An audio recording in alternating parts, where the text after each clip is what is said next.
우리 오늘 함께 우리 공부할 곳은요. 성경 365 출애굽기 26과에서 30과까지 내용을 함께 공부해 가도록 하겠습니다. 출애굽기 12장 29절부터 14장 14절까지인데요. 여기 내용을 우리 함께 지금 볼륨이 작나요? 잠깐만요. 네, 이렇게 적극적으로다가 얘기를 해주시면 참 좋습니다. 제가 좀 조절 좀 하고요. 그러면 잘 들리면 잘 들리신다고 얘기해 주시면 됩니다. 네, 지금은 어떤가요? 네, 지금은 잘 들릴까요? 네, 들리시면 들리신다고 얘기해 주시면 되겠습니다. 이게 저하고 여러분하고 이 시간차가 몇십 초 있어요. 라이브라서 그거 감안해서 제가 지금 열심히 볼륨을 올려 보고 있습니다. 네, 지금은 잘 들리실 것 같은데, 저도 한번.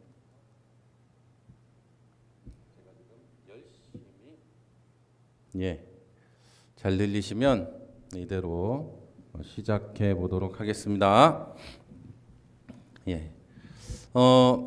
오늘 우리가 함께 공부할 곳은요. 출애굽기 26과에서 30과까지 출애굽기 12장 29에서 14장 14절까지 이 부분을 함께 배워가도록 합니다.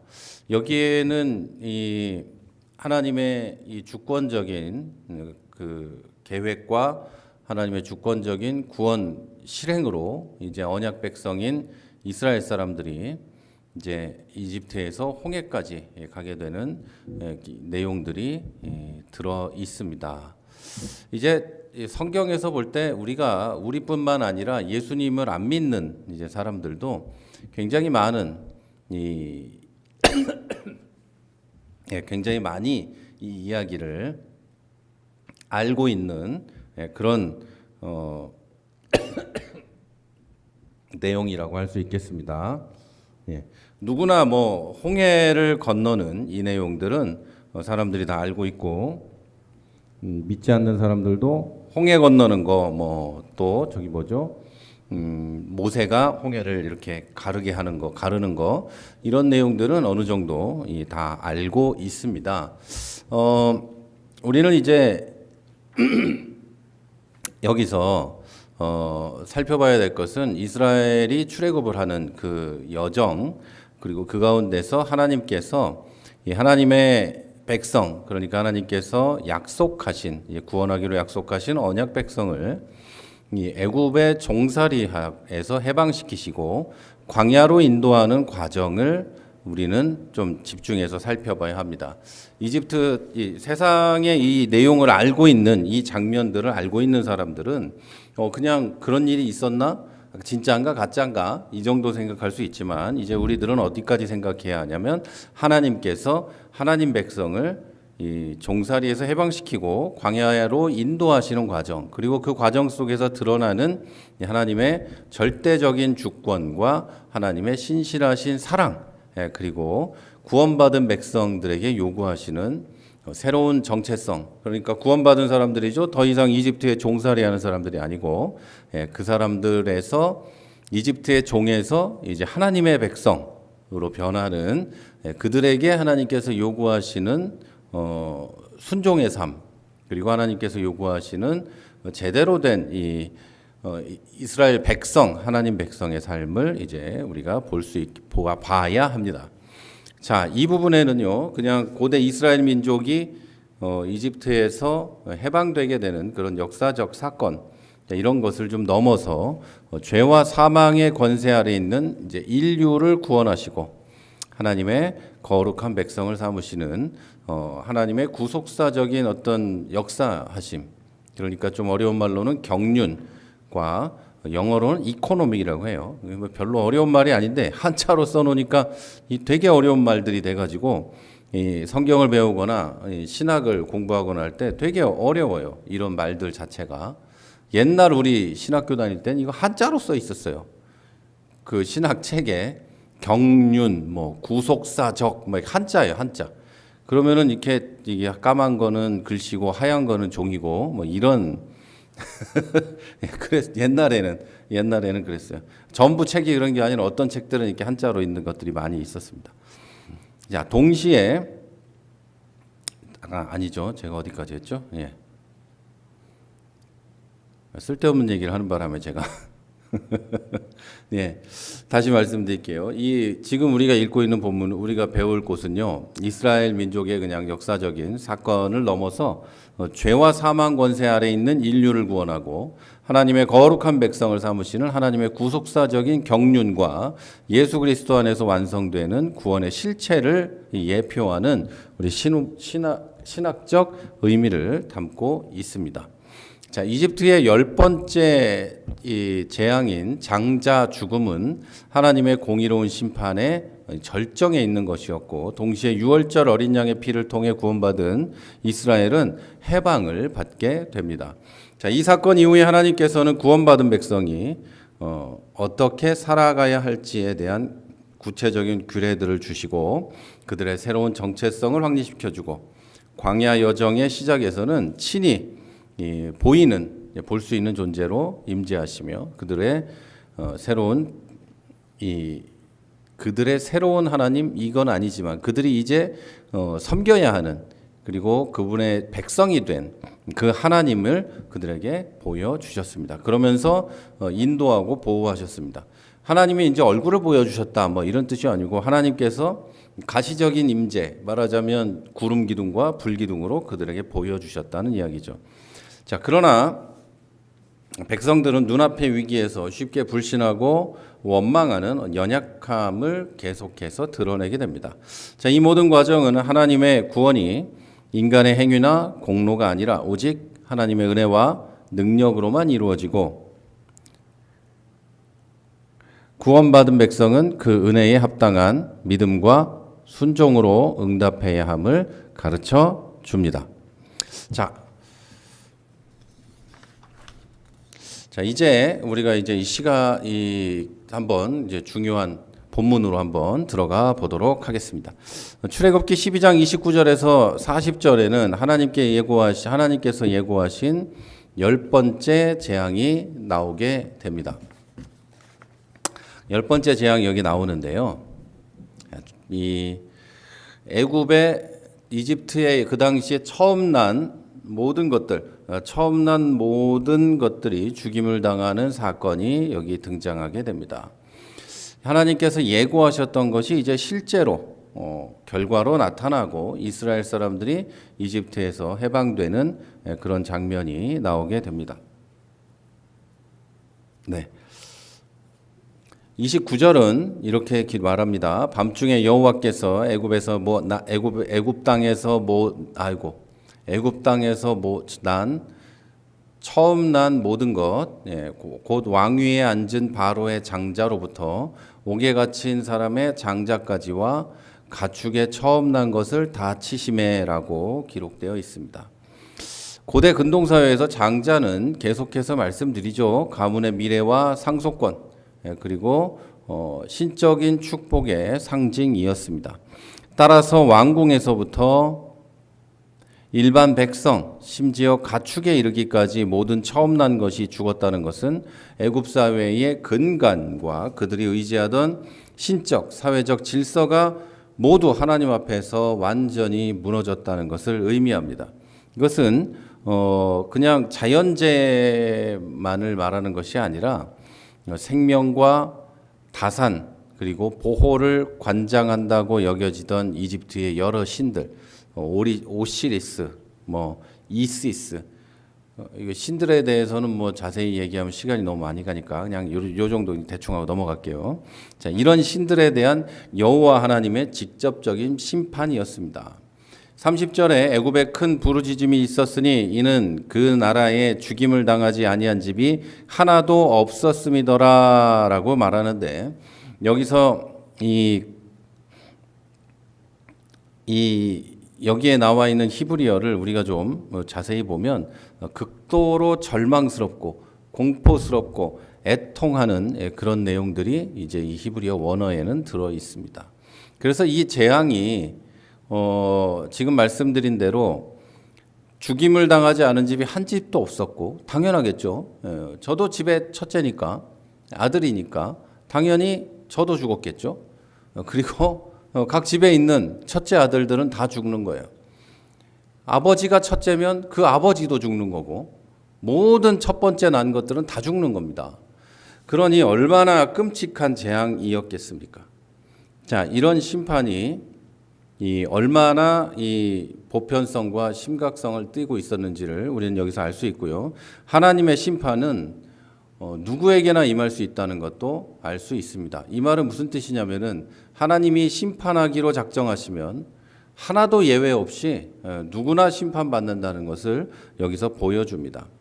그리고 한편으로는 하나님께서 선택하신 백성, 하나님께 순종할 사람들, 그리고 순종하는 사람들은 이 심판에서 자유롭게 된다. 이 사실도 여러분께서 기억해 주셔야 합니다. 자, 이 극심한 재앙 앞에서 바로는 마침내 굴복하게 됩니다. 31절에서 바로는 모세와 아론을 밤중에 불러 너희와 이스라엘 자손은 일어나 내 백성 가운데에서 떠나 너희의 말대로 가서 여호와를 섬겨라 이렇게 명령을 합니다.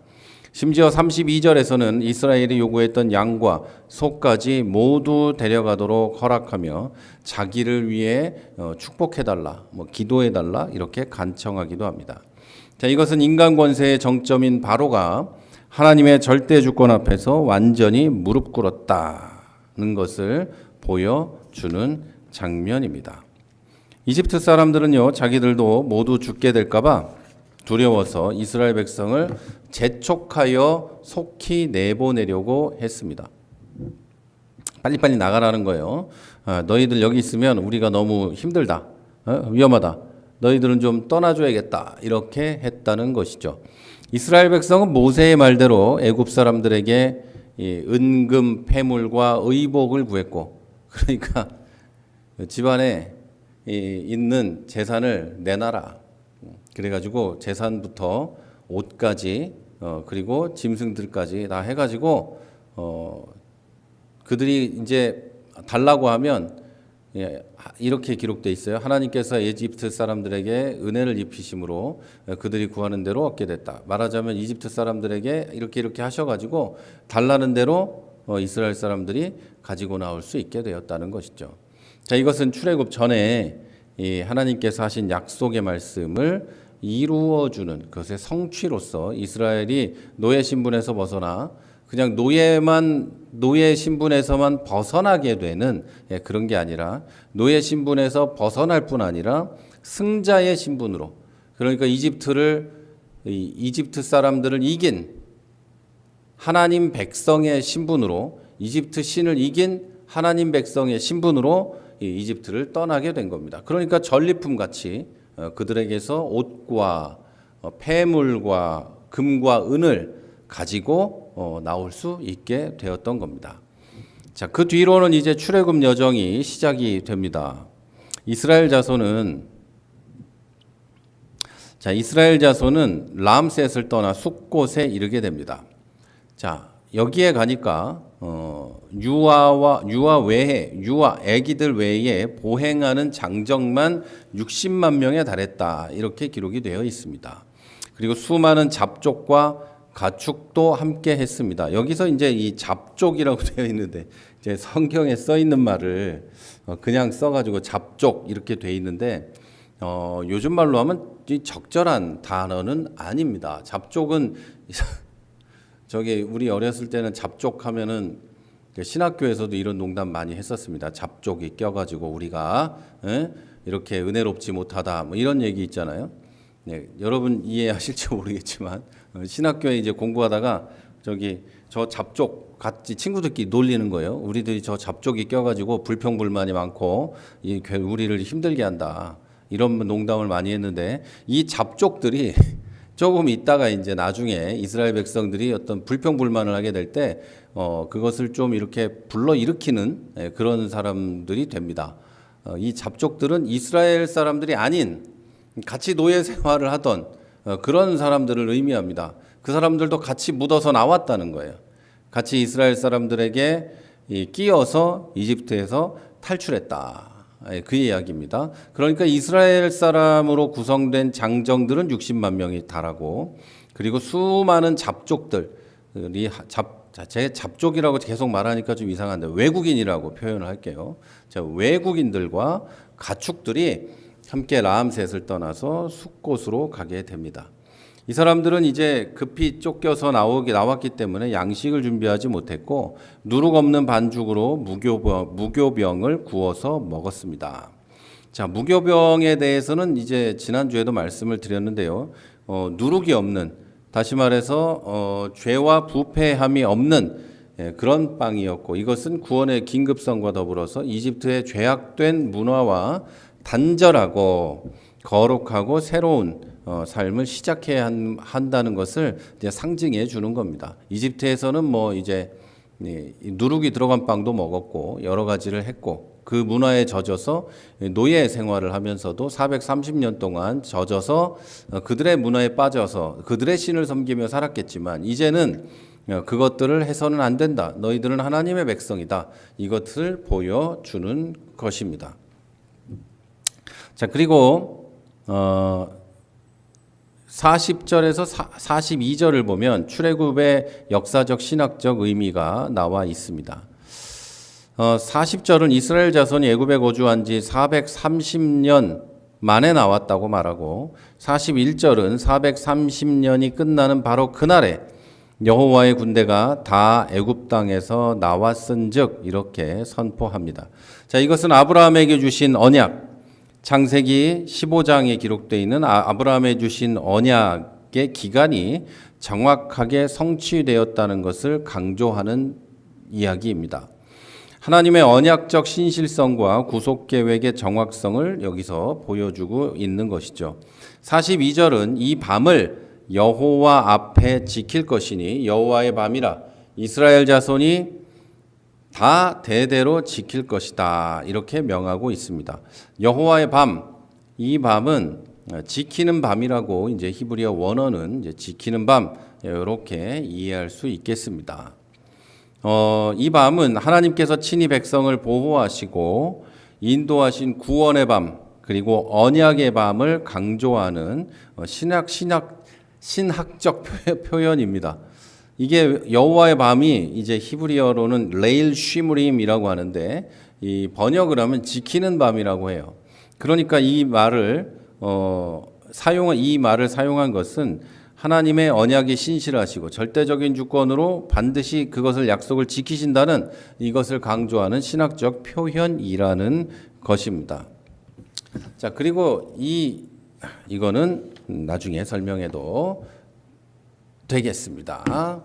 자, 이제 유월절 규례와 초태생 성별을 한번 같이 보도록 하겠습니다. 자, 출애굽기 12장 43절과 43에서 51절, 그리고 13장 1절에서 16절을 보면 유월절 사건 이후에 하나님께서 이스라엘 백성에게 주신 두 가지 중요한 규례, 즉 유월절 준수 규례에 대한 추가 지침과 초태생 성별 규례가 나와 있습니다.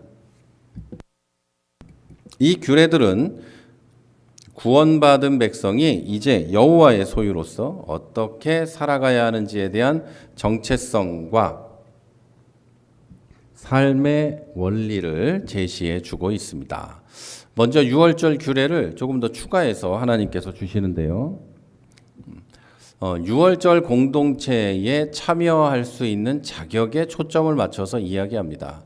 여기에 보면 이방 사람은 먹지 못할 것이나 라고 명확하게 선언합니다. 유월절에 이제 이 사람들이 이제 유월절 규례에 따라서 양과 그리고 무교병과 이런 것을 먹게 되는데,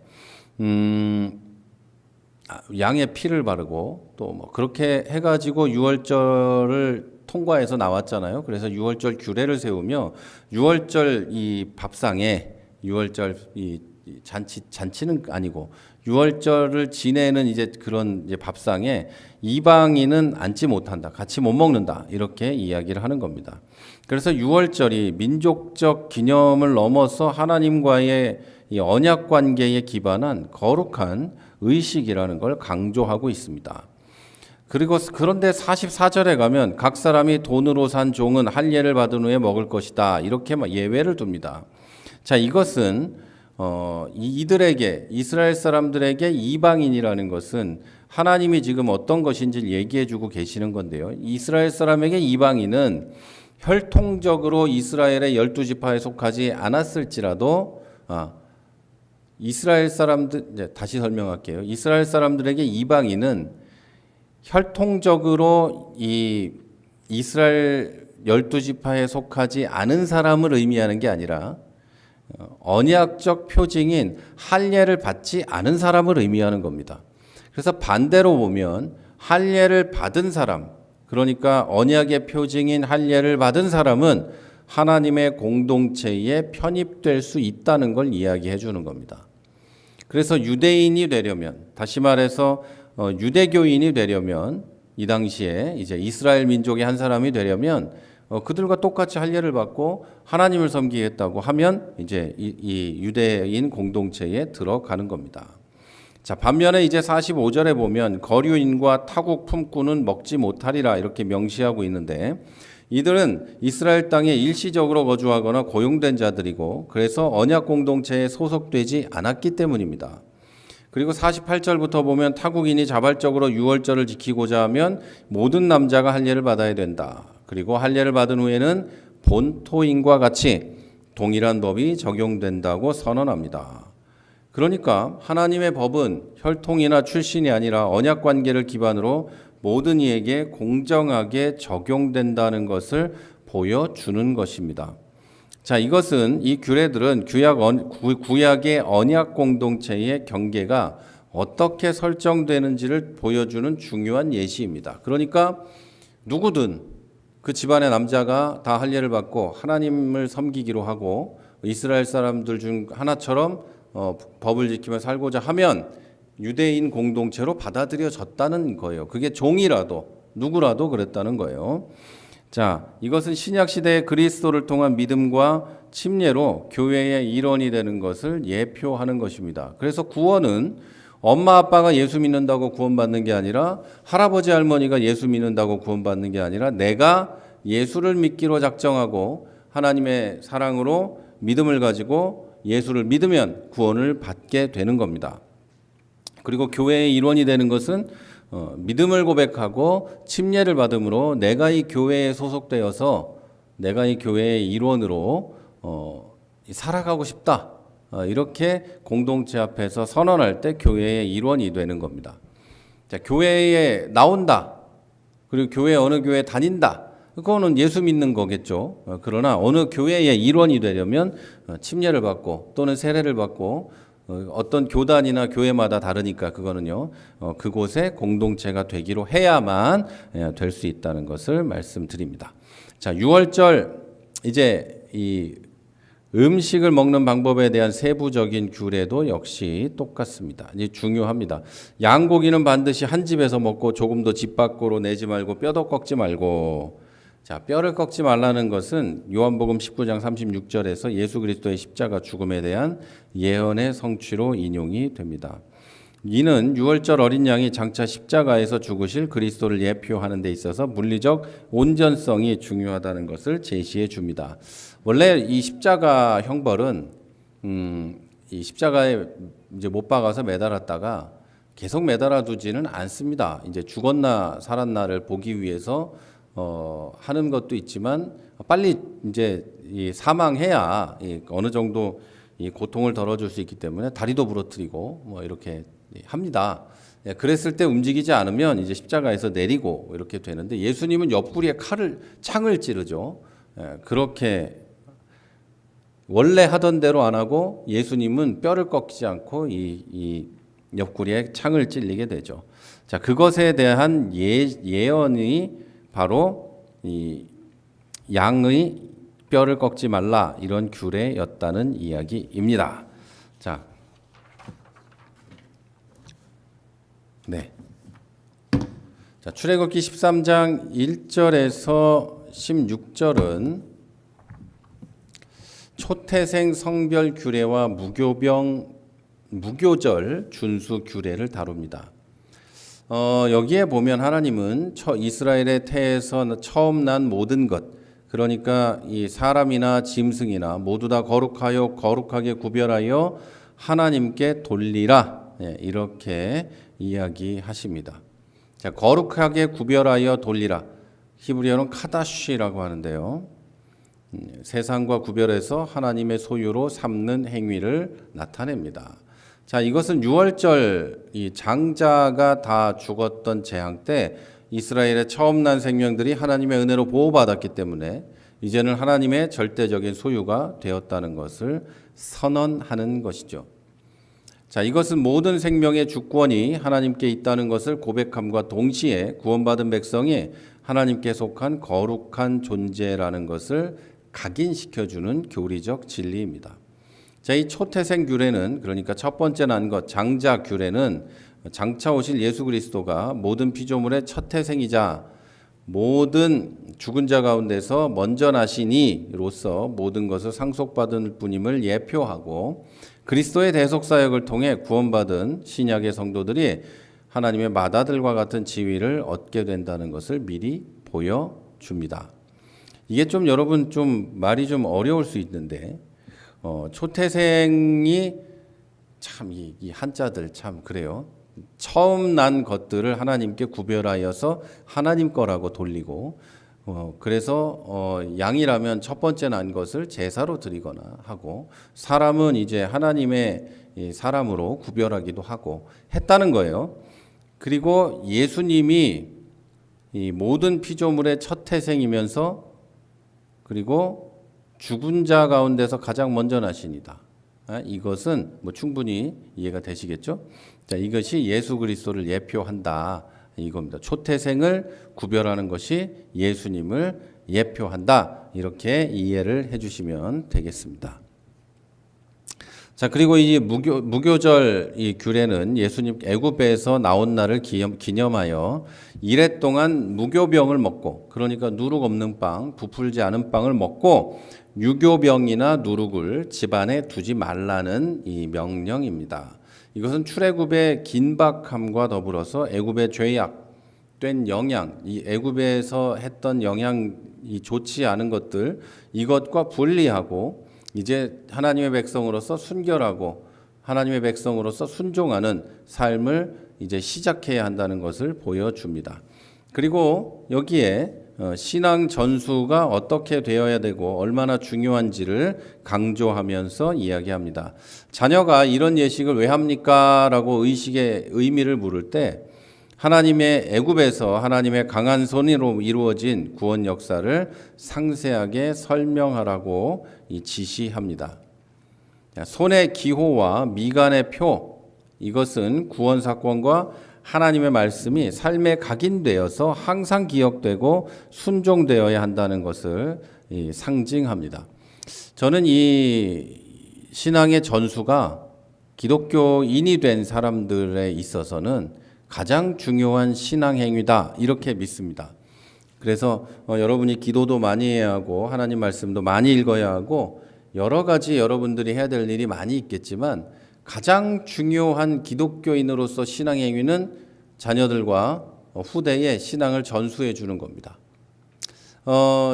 여러분 자녀에게 내가 어떻게 하나님을 섬기고 있고 그리고 내가 어떻게 살아가고 있는지를 삶과 행동과 말로 보여주셔야 하고, 그리고 더 나아가서 여러분이 어떻게 이 하나님 말씀을 그들에게, 우리 자녀들에게 그리고 후대에게 가르쳐야 하는지도 잘 생각을 하셔야 합니다.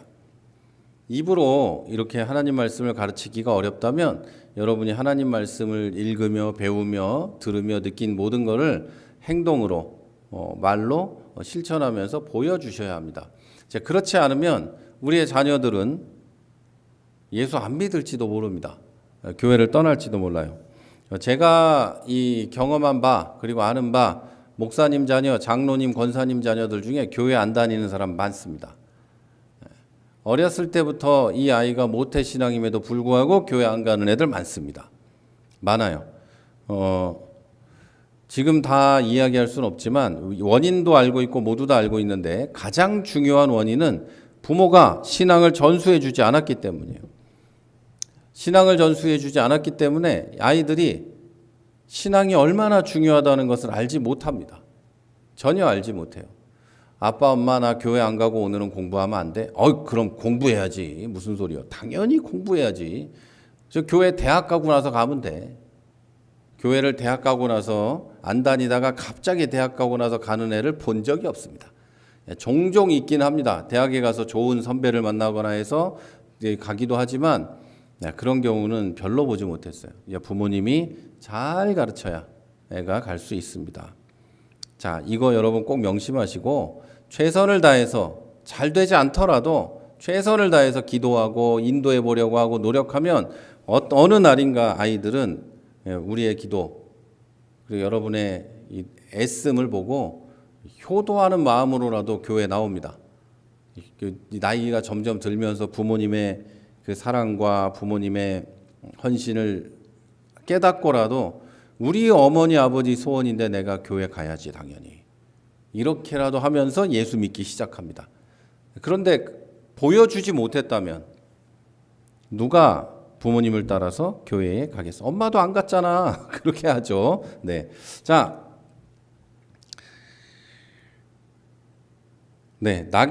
나귀를 이제 어린 양으로 대속하고 사람의 장자를 대속하는 규례는 죄로 인해 죽을 수밖에 없는 인간 생명이 다른 대속물을 통해 구원받는다는 대속적 죽음을 보여주고 궁극적으로 죄 없으신 어린 양 예수 그리스도의 대속적 죽음을 통한 구원을 예표합니다. 자, 광야에서의 첫걸음입니다. 광야 여정이 이제 시작이 됩니다. 그리고 여기에는 하나님이 주권적인 인도가 나오고 가시적인 임재하심이 나옵니다. 하나님의 모습을 보여주진 않았지만 하나님이 구름 기둥으로 그리고 불 기둥으로 자신의 존재를 이스라엘 백성들에게 보여주신 것이죠. 자, 이스라엘 백성이 애굽에서 해방된 후 광야 여정을 시작하여 마주한 첫 번째 위기와 하나님의 인도하심이 이제 13장 후반부에 기록이 되어 있습니다.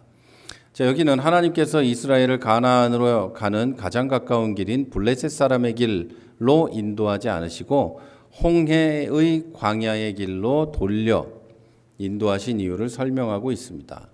여러분 이스라엘과 이 시나이 반도와 그리고 이집트로 이어지는 그 길에는 이 이집트에서 나와서 북쪽으로 쭉 올라가서 가면 뭐 그렇게 오래 걸리지 않습니다. 뭐 걸어서 빨리 가게 되면 뭐 2주, 한 달 뭐 이렇게 하면 갈 수 있다고 해요. 거리가. 그런데 하나님께서는 이 시나이 반도를 이렇게 돌아서 올라가는 걸로 해 가게 하셨단 말이에요. 그런데 이 홍해가 아니고 저기 고대 해변의 길, 그러니까 해변길이에요. 해변길. 이거를 이제 그 동네는 블레셋 사람은 해변 사람들이에요. 그 바닷가에 사는 사람들. 자, 이 사람들로 인도했다면 전쟁이 날 거라는 거예요. 그래서 하나님이 뭐라고 하시냐면 이 백성이 전쟁을 하게 되면 마음을 돌이켜 애굽으로 돌아갈까 하셨음이라 이렇게 하셨어요. 자, 블레셋 길은 지리적으로는 가깝지만 블레셋의 강력한 군사력과 이집트의 군사 주둔지를 통과해야 하는 위험한 길이었습니다. 그쪽에 길이 좋거든요. 그리고 짧고 그리고 바다가 있고 그렇게 뜨겁지 않고 이런 곳이었기 때문에 그 길로 가는 건 좋은 길이지만 이스라엘 사람들에게는 위험한 길이었어요. 이스라엘은 장정만 60만이었지만 430년 동안 노예만 하던 노예였어요. 그리고 노예로 완전히 인이 박힌 그들이 무슨 싸움을 할 줄 알겠어요. 그들의 지도자가 이 지팡이를 뱀으로 바꾸고 뱀을 지팡이로 바꾸는 능력이 있다 해도 그들은 그냥 오합지졸 그냥 노예들이에요. 벽돌이나 굽던. 그러니까 아무것도 할 수 있는 게 없죠. 그들이 강력한 군사를 만나면 얼마나 무섭겠어요. 그래서 이 사분오해로 터져서 도망치고 그러다가 이집트로 가서 다시 노예를 할까봐 하나님께서 그쪽으로 가지 않으셨다는 거예요. 하나님은 백성의 영적, 심리적 연약함을 아시고 당면할 수 있는 이 고난과 시험으로부터 그들을 보호하기 위해 가장 지혜롭고 자비로운 길을 선택하셨습니다. 이것이 하나님의 주권적 섭리가 단순히 인간의 안위를 넘어서 백성의 영적 성숙과 궁극적인 구속 목적을 위한 최적의 길을 선택한다는 것을 보여줍니다. 그래서 갓 예수 믿은 사람에게는 말도 안 되는, 기대하지도 않았던 기적 같은 일이 일어나기도 합니다. 그런데 우리 같이 오래 예수 믿은 사람들에게는 기도를 해도 안 들어주는 것 같은 느낌이 들 때가 좀 있어요. 그런 느낌이 들 때가 있단 말이죠. 그런 하나님은 우리에게는 감당할 만한 시험을 주시는 거고, 모든 하나님의 자녀들에게 그걸 할 수 있을 만큼의 시험과 어려움을 주신단 말이죠. 그러니까 이제 예수님을 믿고 하나님을 의지해서 살아보려는 사람에게는 그런 시험을 주지 않을 때가 훨씬 더 많아요. 도망가 버릴까 봐. 무슨 말인지 이해가 되시죠? 자, 그래서 하나님이 주권적인 섭리로 우리를 인도해 가시고 우리 가운데 개입하신다는 것은 그냥 우리를 편안하게 해주신다는 게 아니라 우리가 얼마나 성숙했는가, 우리가 얼마나 경건한가, 뭐 이런 것들을 감안해서, 우리의 믿음이 얼마나 강한가, 이것을 감안해서 하나님께서 섭리로 인도하고 구속 목적을 위해서 앞으로 가신다는 걸 이야기하는 겁니다. 자, 또 이스라엘 자손이 애굽 땅에서 대열을 지어 나왔다고 합니다. 이것은 노예 집단의 무질서한 도망치는 이런 장면이 아니라 하나님의 통솔과 인도하심 아래서 질서정연하게 움직이는, 이제는 이 사람들이 여호와의 군대다라는 새로운 정체성을 가졌다는 것을 의미합니다. 그래서 여호와의 군대가 장정만 60만이다 이렇게 써놓은 거죠. 또 모세가 요셉의 유고를 운구했던 사실이 기록되어 있는데, 이것은 요셉이 죽기 전에 이스라엘 자손에게 하나님께서 반드시 그들을 찾아오실 것이니 자신의 유고를 가지고 나가라고 맹세시켰던, 창세기에 맹세했던 것이 성취되었다는 것을 보여줍니다. 이것은 하나님의 언약이 세대를 넘어서 신실하게 계승되고 성취되고 있다는 것을 상징하는 역사적인 증거입니다. 자, 그리고 또 13장 뒤쪽에 후반절에 가면은요, 광야의 여정 시작과 함께 나타난 하나님의 가시적인 임재와 인도하심이 기록되어 있습니다. 이스라엘 백성이 숫곳을 떠나 광야 끝에 에담에 장막을 쳤을 때 여호와께서 그들 앞에 가시면서 낮에는 구름기둥으로 인도하시고 밤에는 불기둥을 그들에게 비추사 밤이나 낮이나 진행하게 하셨다. 이렇게 이야기합니다. 구름기둥과 불기둥은 하나님의 가시적인 임재와 보호, 그리고 인도하심을 상징하는 강력한 표징이었습니다. 징표, 상징이었습니다. 낮에는 뜨거운 햇볕으로부터 그늘을 구름기둥이 만들어서 지켜주고, 밤에는 추위와 어둠 속에서 온기와 빛을 제공하는 불기둥으로 하나님께서 그들을 보호하셨습니다. 그래서 백성들을 생존할 수 있게 하셨고 이동할 수 있게 하셨습니다. 22절은 이 기둥들이 백성 앞에서 떠나지 않았다 이렇게 기록해 놓았습니다. 이것은 움직이지 않았고 제거되지 않았다는 거예요. 거기에 그냥 이스라엘 사람들과 늘 함께 있었다는 것을 의미합니다. 그러면 이런 상상을 해볼 수 있잖아요. 이스라엘 사람들이 광야에서 얼마나 불평불만이 많아요. 물이 없네, 고기가 없네, 먹을 게 없네, 여기까지 와서 우리 다 죽게 생겼네. 이거 할 때도 하늘에 구름기둥과 불기둥이 있었다는 거예요. 여러분 이해가 되시죠? 우리가 예수를 믿으면서 항상 가지는 불평불만이 있어요. 하나님 왜 나는 이게 안 돼요? 하나님 왜 나는 이게 없어요? 쟤 보니까 저게 많던데요. 나는 왜 이래요? 나는 왜 이래요? 이럴 때도 하나님은 우리를 구름기둥과 불기둥으로 지키고 보호하고 계신다는 걸 여러분이 아셔야 되는 거예요. 이스라엘 사람들은 그걸 눈으로 보고 있었다니까요. 밤에 불평할 때는 불기둥이 여기 있었고요. 낮에 불평할 때는 구름기둥이 여기 있었어요. 그게 작은 게 아니란 말이죠. 그 수십만에, 많게 보면 이 100만, 200만이 넘는 그 사람들을 다 덮을 만큼의 구름기둥이 있었다. 그런데도 이 사람들은 그걸 보면서도, 떠나지 않는 그걸 보면서도 불평불만을 했어요. 여러분, 이건 무엇을 얘기하면 하나님은 어떤 상황에서도 지속적이고 변함없이 신실하게 우리와 함께 계시고 동행하고 인도하고 계신다는 거예요. 그걸 보여주는 거예요. 이스라엘 사람들에게 그게 보였다. 지금 우리는 이들은 백성이지만 자녀된 우리에게는 그게 훨씬 더 잘 보여야 한다는 거죠. 먹을 게 없어서 따질 수는 불평할 수는 있겠죠. 그러나 그때도 하나님은 구름 기둥과 불 기둥으로 우리를 지키고 계신다는 거예요. 그리고 또 한 가지, 구름 기둥과 불 기둥이 이스라엘 사람들의 광야에서의 생존을 보장하고 담보하는 유일한 수단이었다는 것은 광야의 여정 동안 이스라엘 사람들이 하나님만 의존해야 한다는 것을 가르쳐 줍니다. 자, 우리는 구름 기둥과 불 기둥이 보이지 않지만 하나님이 우리와 함께 하신다는 것을 알고 있죠. 그리고 하나님이 계시지 않으면 내가 마귀에게 휩쓸려 다니고 얼마나 악한 짓을 하고 얼마나 이 광야길 같은 이 세상에서 실패하게 될지를 우리는 알고 있어요. 그런데 구름 기둥과 불 기둥이 보이지 않아서, 보인다고 해도 뭐 이스라엘 백성과 똑같겠지만 보이지 않거나 의식하지 못해서 하나님을 원망할 때도 있고 하나님을 찾아야 하는데 다른 것을 찾을 때도 있는 거예요. 그래서 여러분 꼭 기억하십시오. 구름 기둥과 불 기둥은 이스라엘 사람들에게 항상 보였다. 고개를 돌려도 보이고 머리를 들어도 보이고 땅을 숙여도 그늘이 있었다. 그리고 밤에는 불이 이글이글거렸다. 여러분 이걸 반드시 기억하셔야 돼요. 그리고 우리도 하나님은 그렇게 인도하신다는 걸 잊지 마시기를 바랍니다. 자, 그리고 14장에 넘어가면 하나님께서 이스라엘을 홍해 앞, 즉 동쪽은 바다, 서쪽은 광야, 북쪽은 이집트의 요새로 가로막힌 사면 초가의 상황으로 인도했다는 걸 보여줍니다. 하나님이 홍해 앞으로 데리고 가신 것은 이제 눈앞에는 바다가 있고 내 등 뒤에는 이 광야와 이 이집트 군대가 있는 그런 상황인 거예요. 아무데도 도망갈 데가 없는 꽉 막힌 상황에 놓여 있는 겁니다. 하나님이 그곳으로 이들을 인도해 가신 거예요.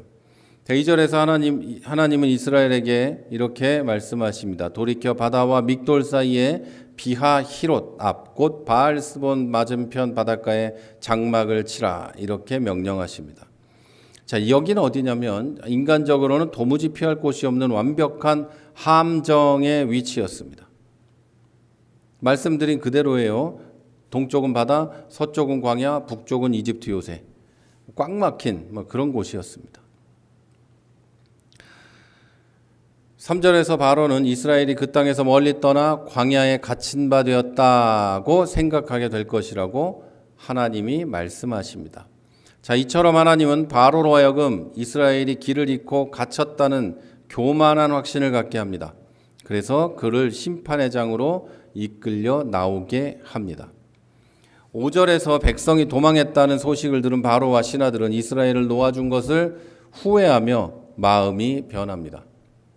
그래서 7절에서 바로는 당시 최강의 군사력이었던 특별병거 600대와 요즘으로 치면 우리나라 K2 전차 600대와 우리나라 전차가 탱크가 몇 대 있나 모르지만 하여튼 최신의 전차, 미국으로 치면 에이브럼스 이런 엄청난 탱크 그런 거를 600대를 동원해서 참 바로도 대단해요. 600대를 동원해서 그 600대는 이 최신의 전차 600대예요. 특별병거니까 최신의 탱크 600대와 거기다가 더하죠. 애굽의 모든 병거를 동원하여 그러니까 움직일 수 있는 모든 탱크를 동원해서 이스라엘을 추격하기 시작합니다. 자, 8절에서는 여호와께서 이 애굽 왕 바로의 마음을 완악하게 하셨으므로 이스라엘 자손의 뒤를 따랐다 이렇게 기록하고 있습니다. 이 모든 과정이 하나님의 주권적인 계획 아래 이루어졌다는 것을 다시 확정합니다. 바로의 완악함은 이 사람이 이건 여러 번 얘기했으니까 그만하죠. 바로의 완악함과 죄를 하나님이 만든 건 아니지만 하나님이 그를 사용해서 공의로운 심판을 한다. 그를 이런 이야기입니다. 자, 이제 홍해와 애굽 군대 사이에 갇힌 이스라엘 백성의 반응이 이제 10절부터 12절에 기록되어 있습니다. 10절에서 이스라엘 자손은 눈을 들어본즉 애굽 사람들이 자기들 뒤에 이른지라 이스라엘 자손 심히 두려워 여호와께 부르짖고라고 시작을 합니다.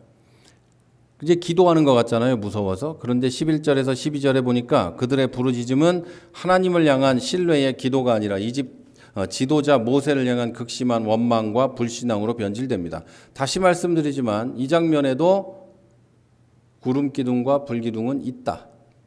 아시겠죠? 네. 그겁니다.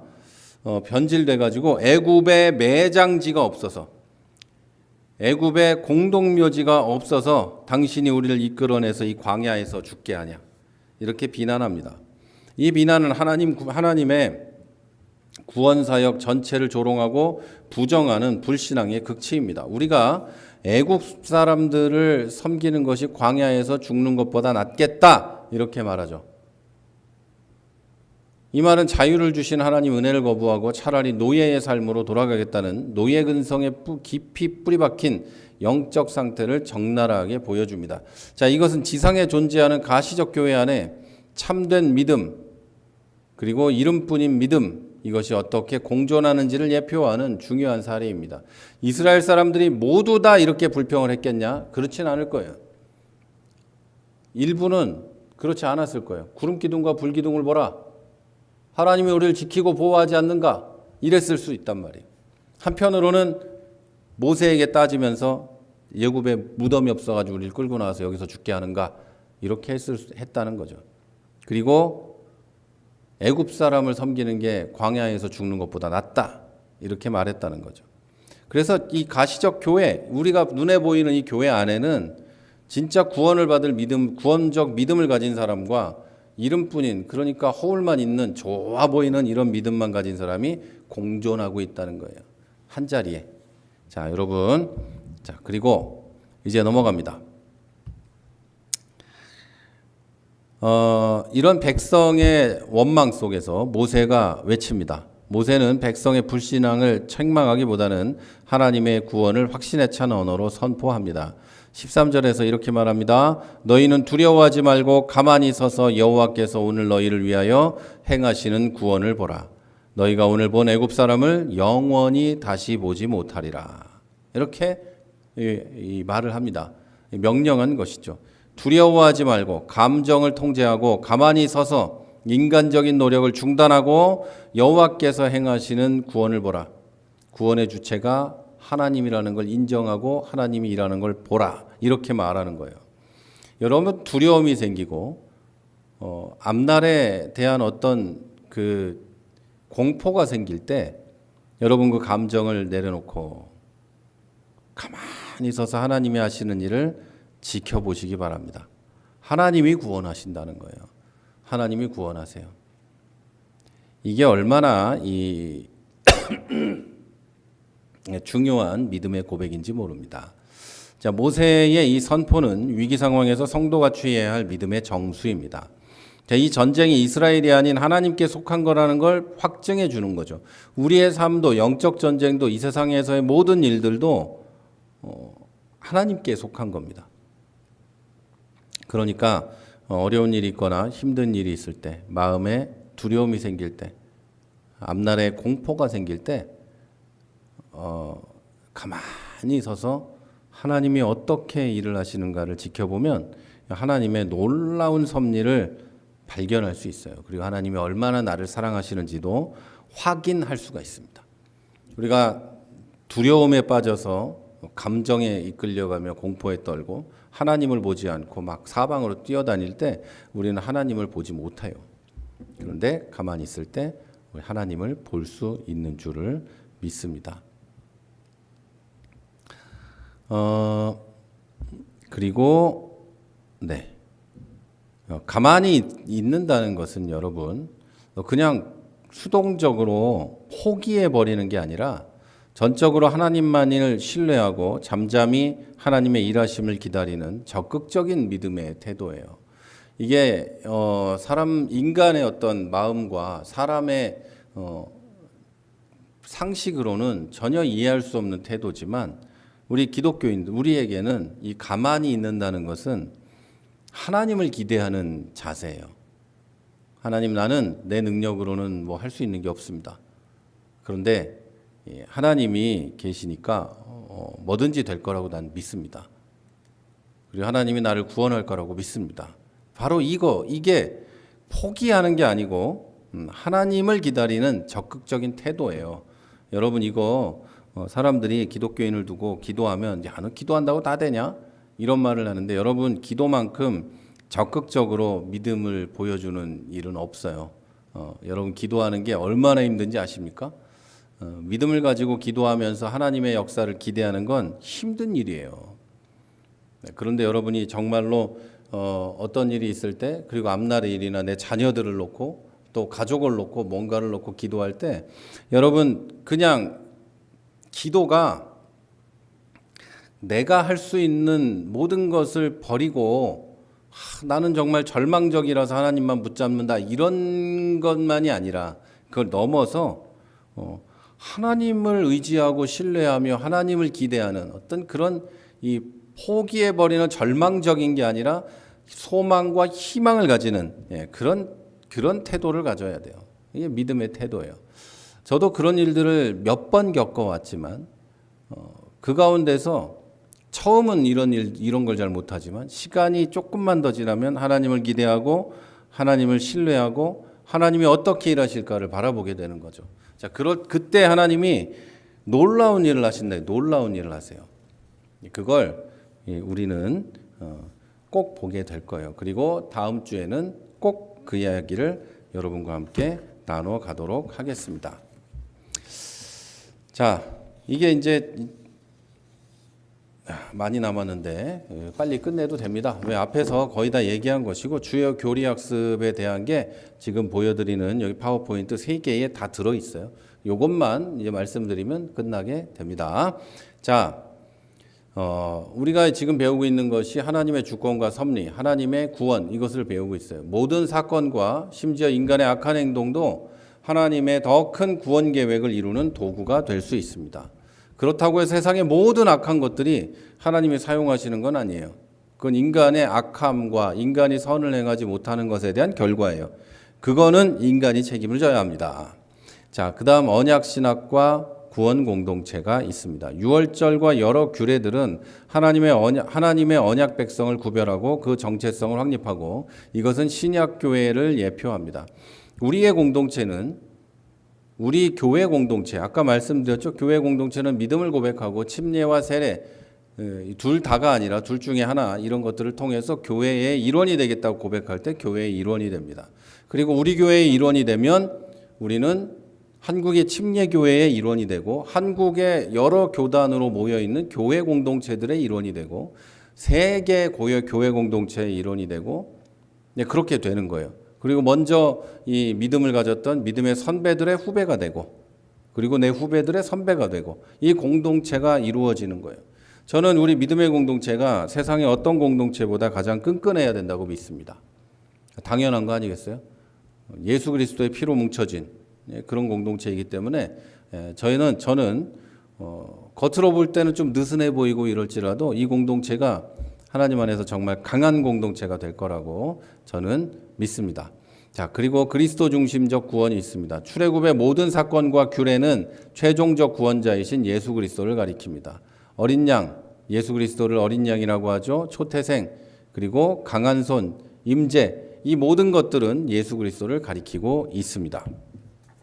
자, 이제 마지막으로 우리 삶에 적용을 한번 해보도록 하겠습니다. 자, 우리는 그리스도의 피로 구원받은 세상과 구별된 하나님의 소유된 백성입니다. 그러니까 우리가 이 신앙생활하는 게 너무 힘들다. 아예 못해 먹겠다. 이렇게 하지 말고 이스라엘 사람들처럼 그러지 말고 감사와 순종의 삶을 살아야 합니다. 우리가 가장 힘들 때도 구름기둥과 불기둥은 우리를 지켜보고 있고 지키고 있다는 거. 그게 없으면 광야의 이 세상을 살아갈 수도 없다는 거 여러분이 믿으시기를 바랍니다. 자, 두 번째로는 인생의 홍해 앞에서 정말 두려워할 만한 홍해 바다 앞에서 뒤로도 갈 수 없고 좌우로도 갈 수 없는 그 공포스러운 상황에서도 사면 초가의 상황에서도 두려워하거나 원망하지 말고 가만히 서서 믿음으로 나를 위해 싸우시는 하나님을 바라보시기 바랍니다. 하나님을 신뢰하시기 바랍니다. 목사도 해줄 게 없고 여러분의 주변에 있는 어느 누구도 아무것도 못 해줘도 하나님은 여러분을 이미 지키고 보호하고 계시며 홍해를 갈라서라도 여러분을 구원해 내실 걸 믿으시기를 바랍니다. 그리고 성령이 인도해 가신다는 걸 믿으십시오. 구름기둥과 불기둥처럼 성령께서 오늘도 여러분과 함께 하시면서 인도하고 계십니다. 이걸 믿으시고 삶의 주권을 구름기둥과 불기둥 되시는 성령께 맡기십시오. 나를 지키고 보호하고 인도하고 계시니까 구름기둥이 저리 가면 구름기둥 따라가고 불기둥이 이리 가면 이 기둥 따라가면서 삶의 주권을 내어드리고 행복하고 기쁘게 살아가는 여러분이 되시기를 바랍니다. 자, 그리고 마지막으로 우리가 지켜야 될 정말 중요한 것, 다음 세대를 위한 사명을 가지시기 바랍니다. 저는 분명히 교회에서 가장 중요한 건 어른들이라고 했어요. 어르신들, 교회를 지키고 기도하고 늘 우리를 위해서 기도하고 계시는 분들, 그리고 이제 우리의 사명은 다음 세대를 위한 우리의 경험을 다음 세대를 위해서 전수하는 겁니다. 우리의 신앙과 우리의 신앙의 정체성, 우리의 믿음의 양, 그리고 우리가 알고 있는 이 경험들, 그걸 전수해 줘야 되는 거예요. 전수해 줘야 되는 거예요. 자, 우리가 우리의 선배님들한테 배운 것처럼, 우리가 우리 모태신앙이라면 부모님들에게 배운 것처럼 우리 자녀들에게 가르쳐야 하고 신앙을 물려줘야 할 줄 믿습니다. 그래야 그 자녀들이 또 그 자녀들에게 또 주변의 많은 사람에게 복음을 전하리라 믿습니다. 자, 오늘 여기까지 하고요. 마칠 텐데요. 여러분, 마치기 전에 유튜브에 좋아요 눌러주세요. 그리고 우리 여러분, 여러분 지금 듣고 있는 모든 분들 가운데 구독 안 한 분 있나요? 눌러주셔야 돼요. 왜냐하면 제가 왜 이 생각을 했냐면, 우리가 배우고 있는 이 성경 365와 그 이전의 많은 것들이 저는 뭐 잘 몰랐는데 많은 이제 선배 후배와 또 여러 사람들의 의견을 들어본 바 다른 데는 없는 굉장히 특별한 거고 여러 사람들이 보면 좋겠다는 이야기들을 해요. 그러려면 자, 우리가 그걸 눌러야 되는 것 같아요. 저도 그래서 좋아요를 눌러요. 그러니까 여러분도 좋아요를 눌러주시기 바랍니다. 그리고 구독 안 한 분은 구독도 해주세요. 오늘만 얘기하고 말겠지만, 자, 그게 우리가 복음 전하고 하나님 말씀을 전하는 데 필요하다고, 이 시대에는 필요하다고 생각을 합니다. 자, 제가 기도하고 마치겠습니다. 여러분 오늘도 늦게까지 고생 많이 하셨습니다. 더운데 건강 조심하시기 바랍니다. 기도하겠습니다.